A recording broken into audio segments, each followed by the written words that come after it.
Hi అండి, welcome to our channel Gayatri talks. అందరికీ శుభోదయం. అందరూ ఎలా ఉన్నారు? ఈరోజైతే నేను మీకు విజయవాడలో ఉన్నటువంటి తుమ్మలపల్లి కళాక్షేత్రం పక్కన ఉన్నటువంటి వీరబాబు ఆలయాన్ని చూపిద్దామనుకుంటున్నాను.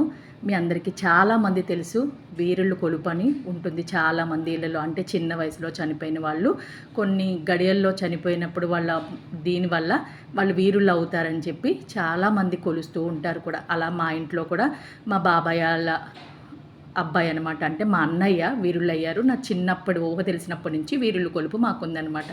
ఇక్కడ ఈ వీరబాబు ఆలయం అయితే కనుక బ్రిటిష్ కాలం నుంచి ఉందంట. చాలా ప్రసిద్ధి చెందినటువంటి పురాతన ఆలయం అనమాట. ఆ పక్కనే తుమ్మలపల్లి కళాక్షేత్రాన్ని పక్కన నుంచే దీనికి రూట్ కూడా ఉంటుంది. చాలా ప్రసిద్ధమైనటువంటి ఆలయం. అప్పట్లో చాలామంది వీరుల్ని కొలుచుకునే వాళ్ళు ఉంటారు కదండి. వాళ్ళైతే కనుక పాపం స్తోమత లేకపోయినా చేయలేకపోయినా తరాలి వాళ్ళు ఇక్కడికి తీసుకొచ్చి అప్పచెప్పేవాళ్ళు. కాకపోతే ఇప్పుడు అవి కూడా స్వీకరించట్లేదని చెప్పి అయ్యవారు చెప్పారు. ఎప్పుడు కూడా వీరులు కొలుపు దగ్గర నాగేంద్రుల వారి కొలుపు అయితే ఉంటుంది. ఇక్కడ స్వామివారు సర్పరూపంలో తిరుగుతూ ఉంటారు. పుట్ట కూడా ప్రసిద్ధమైనటువంటిది. నాగుల చవితి మిగతా పుణ్యతిథుల్లో కూడా చాలామంది ఇక్కడికి వచ్చి పాలు పోస్తూ ఉంటారు. ఇది యజ్ఞశాల. ఆవరణ చాలా పెద్దగా ఉంటుంది. హోమాలు అవన్నీ కూడా ఇక్కడే జరిపిస్తూ ఉంటారనమాట. మా అన్నయ్య వాళ్ళైతే కనుక వాళ్ళ మనవాళ్ళ గురించి ఎప్పుడో మొక్కుకున్నారంట. స్వామివారికి పొంగలు ఉండేటువంటి పాత్రలు, తర్వాత స్వామివారి బాలస్వరూపం కాబట్టి ఆయనకి చాక్లెట్లని గోళీలు ఇవన్నీ పంచుతారనమాట. ఇవన్నీ కాదు, మనం ఏదైతే మొక్కుకుంటామో అవి పిల్లలు లేని వాళ్ళు పిల్లలు, లేకపోతే వేరే కోరికల్లో వచ్చిన వాళ్ళు కోరికలతో మొక్కుకొని అవి తీరిన తర్వాత స్వామికి ముడుపులు అవి సమర్పించడం అవి ఆనవాయితీగా ఉంటుంది. చాలా మహిమగల ఆలయం అనమాట.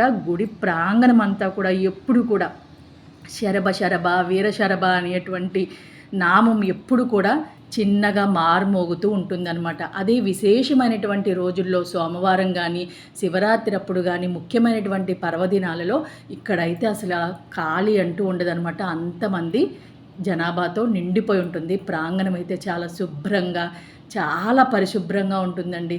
చేయడం కూడా ఎంత బాగా చేస్తారో పూజారులు. అక్కడ పూజా పునస్కారాలన్నీ కూడాను చూసారా. గుడి ప్రాంగణంకి చుట్టూరు అన్నమాట దేవతా వృక్షంతో పాటు అమ్మవారి యొక్క అన్ని రూపాల్లో విజయలక్ష్మి, ధైర్యలక్ష్మి, లక్ష్మీదేవి, సంతానలక్ష్మి అలా చుట్టూ కూడా అమ్మవారి యొక్క విగ్రహాలు, అక్కడ దీపారాధన అంతా కూడా చాలా కన్నుల పండుగగా ఉంటుంది.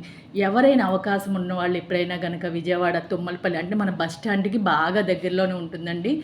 జస్ట్ మనం షేర్ ఆటోలో కూడా వచ్చేవచ్చు అనమాట. వస్తే వీలున్న వాళ్ళు ఒక్కసారి దర్శించుకోండి. ఆలయం అయితే అద్భుతంగా ఉంటుంది. నేను ఎందుకు చెప్తున్నా అంటే వీరులు కొలుపున్న వాళ్ళైతే కనుక చాలామందికి అర్థమవుతుంది. వీరుల్ని ఎక్కువగా మనకి విభూది పండు రూపంలో కొలుస్తారు చాలామంది. ఎక్కువ మందిగా ఒక్కొక్కల వంశ ఆనవాయితీ ప్రకారం అలా ఉంటుంది. మాకైతే పంచలోహాల విగ్రహంతో ఉంటుందన్నమాట వీరభద్ర స్వామి. అవి తర్వాత విభూది పళ్ళు, మేదర బుట్టలు, బెత్తాలు ఇవన్నీ ఉంటాయన్నమాట. అదొక పెద్ద ప్రాసెస్. అంటే వీరులు కొలుపున్న ఇల్లు దేవాలయంతో సమానమండి.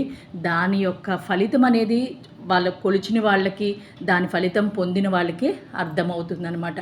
అందుకని ఈరోజు మీకు ఈ వీరబాబు గుడి అయితే మీకు షేర్ చేయడం జరుగుతుంది. ఇప్పుడైతే చాలా చూసారా ఎంత ప్రశాంతంగా మనం కాసేపు అక్కడ కూర్చొని ఒక్క 10 నిమిషాలు కళ్ళు మూసుకొని ధ్యానం చేసిన మనసు అయితే కనుక చాలా ప్రశాంతంగా ఉంటుందండి. సాయంత్రం పూట అయితే కనుక చల్లటి గాలితో చాలా ఆహ్లాదంగా ఉంటుంది. ఎందుకంటే వీరుళ్ళు కొలుపు అనేది ఎవరింట్లో అయినా సరే పెళ్ళి శుభకార్యం జరిగినప్పుడు కంపల్సరిగా ముందు వీరుళ్ళ సంబరం చేసి ఆ పెళ్ళి కార్యక్రమం చేయడం అయితే కనుక ప్రతి వాళ్ళ ఇంట్లో ఉన్న వాళ్ళందరికీ కూడా ఆనవాయితీగా జరుగుతుందనమాట. చాలా బాగా చేసుకుంటారు అటువంటి కొలుపులు అనేది. ఇటువైపు ఎక్కువగా వెస్ట్ గోదావరి, తర్వాత కృష్ణా డిస్టిక్ వైపు కూడా చాలా ఉంటాయి. ఎందుకంటే నా చిన్నప్పుడు శివరాత్రి అప్పుడు మాకు ఇటు మన కృష్ణానదికి వెళ్ళే దారంతా కూడా అటు వీరుళ్ళు కొలుపు సంబరాలు జరుగుతూనే ఉంటాయండి. శివరాత్రి రోజు అయితే బాగా ఎక్కువగా చేస్తూ ఉంటారు. మాకు ఇక్కడ తాడేపల్లి ఉమ్మలగూడెంలో కూడా మా ఇంటి దగ్గర కూడా వీరుళ్ళ సంబరం చాలా బ్రహ్మాండంగా చేస్తారండి. వాళ్ళకు ఉందన్నమాట కొలుపు అనేది. ఒకసారి చూస్తే చూడని వాళ్ళకి ఆ సంబరం కూడా చాలా ముచ్చటగా ఉంటుంది. చూడడానికి కన్నుల పండుగగా ఉంటుందండి. Thanks for watching.